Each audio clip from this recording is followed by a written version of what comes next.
Hey guys, welcome back to another episode of the Do It for Living Shop Life video series. So this week I mentioned I was gonna go over my webpage, and that's exactly what I'm gonna do. But before I get started in that, I wanted to go over a little something that I think every shop owner should probably be doing at least every week. I do this several times a week, but I wanted to go over it in front of you all to kind of get an idea of what I have to do with managing the flow of cars to the shop, really. And this is just kind of looking at my schedule here. Um, Me missing out on really working poorly on Monday and not being here at all on Tuesday. Several of these cars are not done, and so I got to reschedule them out into the next week and the next week.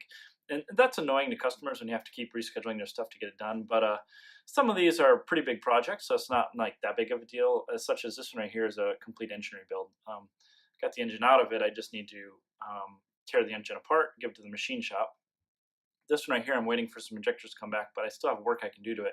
I have to install a lip and a splitter on it. So that sort of stuff can be done, and just takes time, and I need to be here to do that. And that's something I have not been doing enough of this month. So um, the good thing is, though, even though I didn't get a lot done on Monday, I did do like $50,000 of estimates. I had people from Facebook, email, phone calls, and text messaging getting quotes on stuff. So um, traditionally tax season starts like middle end of February, and for sure by March it's full steam ahead for Texas 2K. So I expect to be quite busy by then, and that's kind of what it's looking to build towards. So yeah, that's my schedule.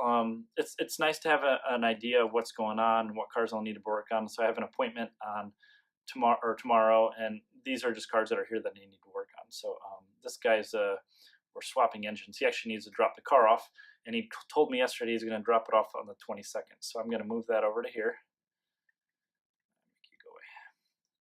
And then so I can fill in.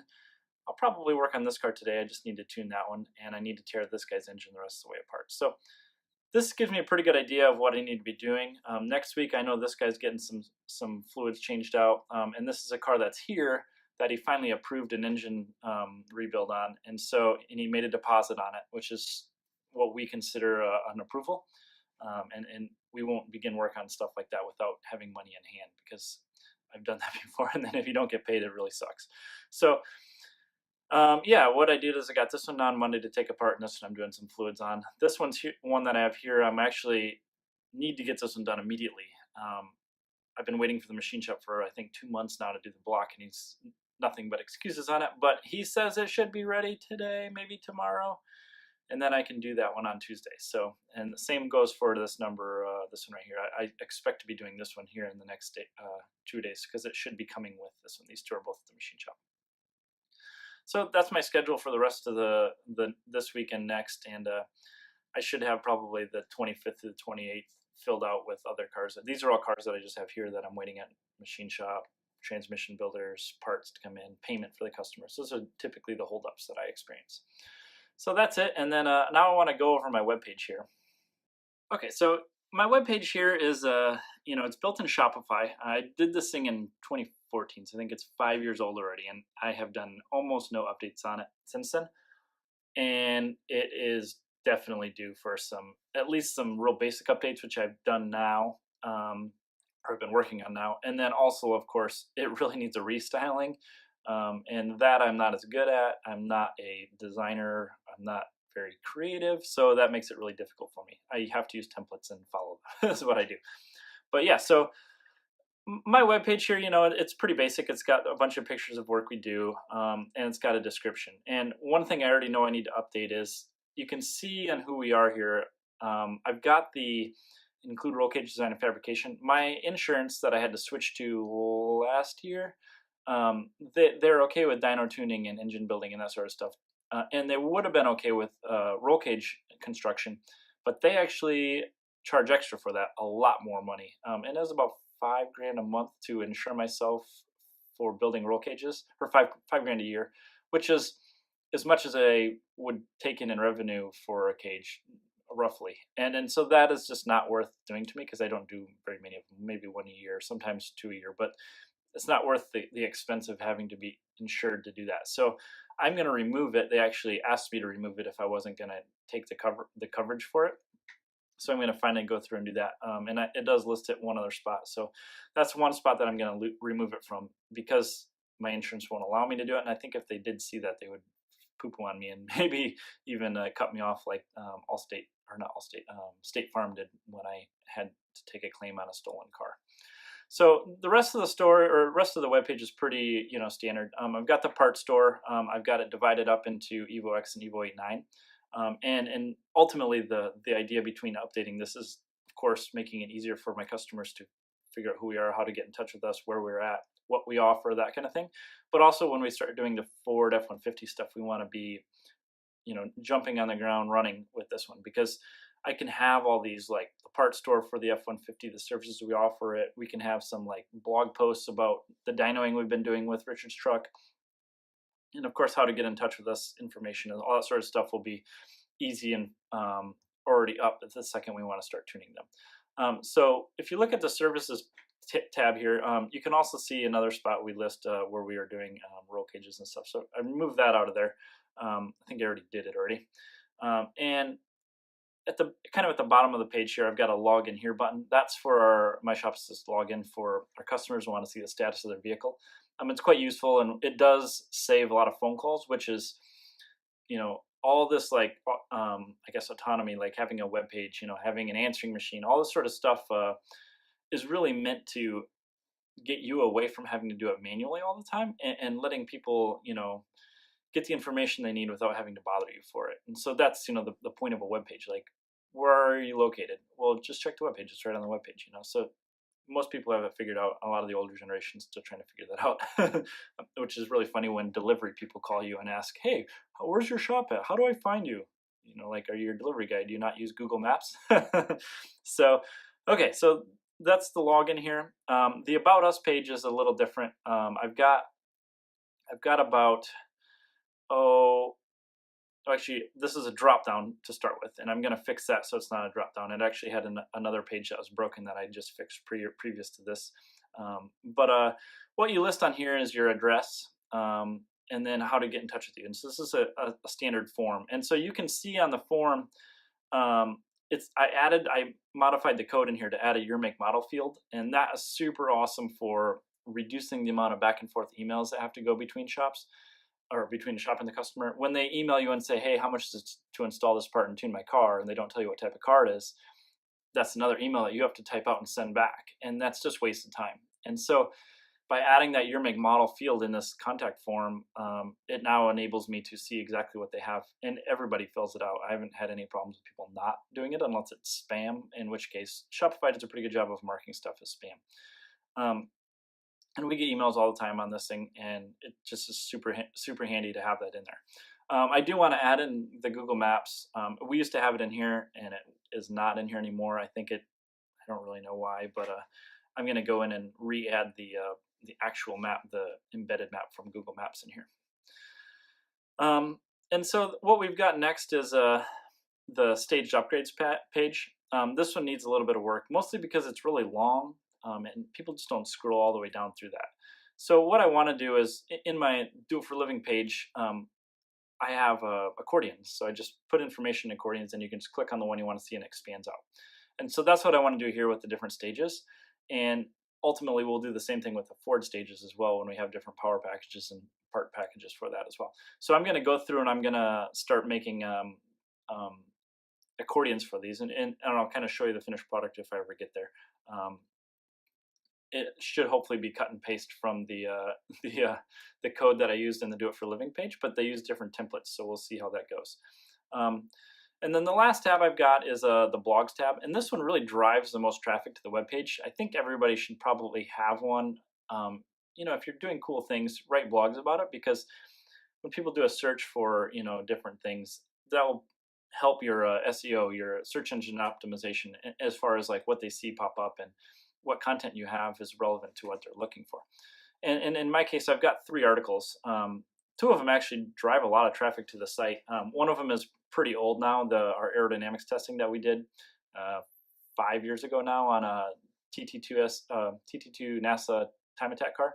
We put some shock pots on it and measured downforce at different speeds on the highway.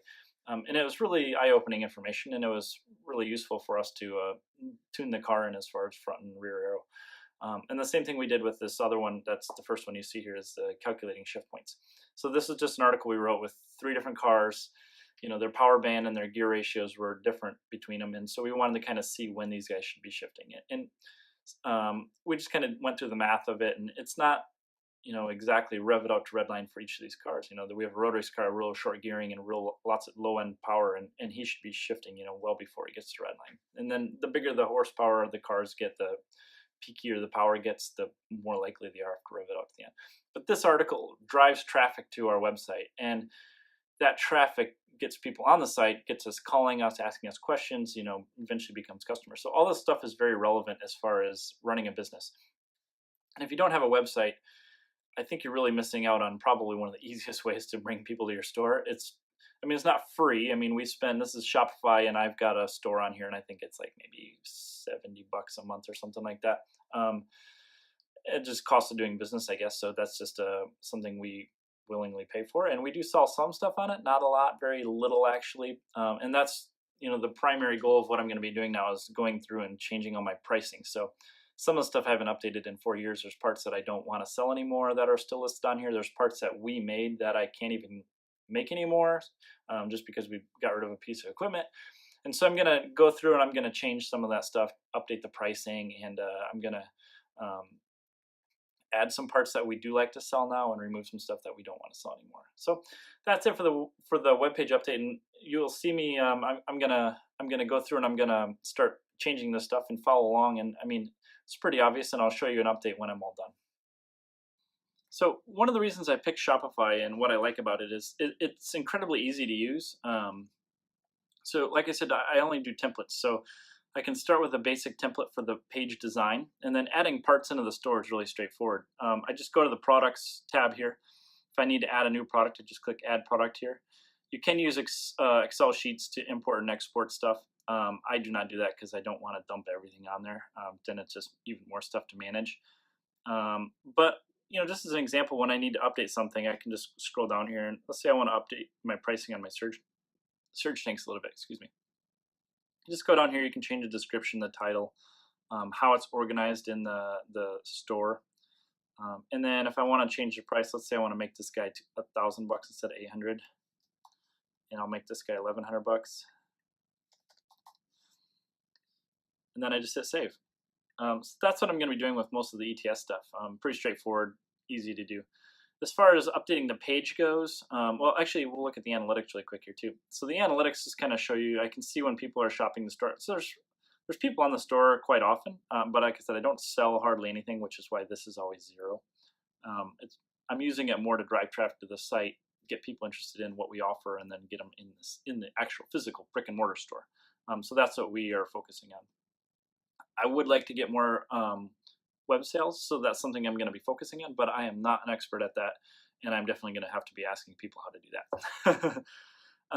But as far as updating the web page itself goes, that I can do real basic stuff on. You just go in here, and this is where you select your theme. I thought about trying a different one out here, and I clicked that yesterday, just kind of dinking around with it. The blogs, if you want to add a blog, it's really easy. You just click add blog post, and you can add it in there. The pages is where I'm doing most of the editing in here. So when I'm going through and I want to edit my my accordion page, so I can go in here and I can go to my stage upgrades. It doesn't show it on here because you have to do it with the HTML. So you have to show the HTML here, and then you can go in here. You can see like here's an accordion in here, right? So that's kind of the code you have to do to make it do things that it doesn't natively do. But it allows you to do that. It's fairly easy to do. The navigation, if you're wanting all the drop-down menus and the header bars and all that sort of stuff, is all done in here. And then that's really the bulk of what I need the web page to do. There's a contact page as well, so that's going to be my customers tab here. When people subscribe to our email list or want to order a part or put their email information in here, that appears in that list there. And that can be exported out into like a MailChimp or a Constant Contact. Yeah, so that's the basics of Shopify. So I'm going to go through and update all my stuff here. All right, I've gone through and I've updated most of the parts on here. I added stuff that I wanted to sell. I took away stuff I don't want to sell. I've updated all the pricing on everything, with the exception of one item, my search tank, which I really need to go through and I need to break down the pricing of all the components in it. And I'll do that actually as its own video here in the coming future here. It's pretty cool information. But so the site here, I've updated as much as I want to do right now, and I spent a lot of time working on my accordions because they were broken, and I spent my entire sick day trying to figure it out. And when I thought I had it, it wasn't right. And I've got something on here, but it needs to be stylized more. But I got rid of the references to roll cages on here since we aren't going to do that anymore. The parts store itself, I've gone through and I've removed a lot of the products that are just generic that you can buy on Amazon for less than I'm paying for it. I updated all my ETS products because I like selling those. I added some driven fab stuff in here. The Zetronics pricing I updated, and my engine packages I updated. So that stuff's all relevant now. I removed some stuff that I don't want to sell anymore. I added some injector dynamics injectors on here, the GSC stuff. I removed the Kelford. So the pricing on here, I don't sell a lot of products and I sell very little on the webpage, but I like to put stuff I do sell on here. At the very least, people will know I sell it. The services tab here, this one I just removed the reference of roll cages on here as well. And this will have to be expanded out when we start doing Ford as well. And the staged upgrades, this is my first hack at doing these accordions here. So at the very least, it's not super long. You can get through the information pretty quickly. I need to go in and default them all to be closed. Probably need to style it a little better. I'm not really sure I like the white on the gray like that. Some of the font and text maybe change a little bit. So that's the basics of it. But I've got information on all these. So each one of them's got stuff. Pretty cool how it works, and it's easier to get a lot of information on one page. The blog is still the same. I didn't really change anything on here yet, but the contact us page, you used to see a drop down here with just the same page on here. I just made it the same, and I embedded the Google map onto the page here as well. So now you can see exactly where it is, and you can just click and get directions. So I'm simplifying some of the stuff that should be on here for customers who need to access our information. I've updated some of the stuff. So that's one of the many hats you have to wear as a shop owner, is being able to update your own webpage. It's easier to do it yourself. If you can afford to pay somebody to do it, that's great. But I've always just done it myself. It's not terribly hard. Some of the stuff can be a little cumbersome if you're trying to add stuff to a template that doesn't belong there, like the accordions. But yeah, so that's it. If you like the information, be sure to let us know. If there's anything else you want to know about Shopify, I will be doing another video with this, but I'm going to be integrating my QuickBooks Online with it. I'm actually already started looking at doing it, and I'll put together a video on how I did it once I get it working. But I think that's the next relevant thing to do with my webpage. If you buy a part, it should automatically export it into my QuickBooks Online, so I don't have to manually do it. That seems silly to me. So yeah, be sure to subscribe to the podcast and let us know if you have any questions or if there's anything you want us to do in the future. All right, thanks guys.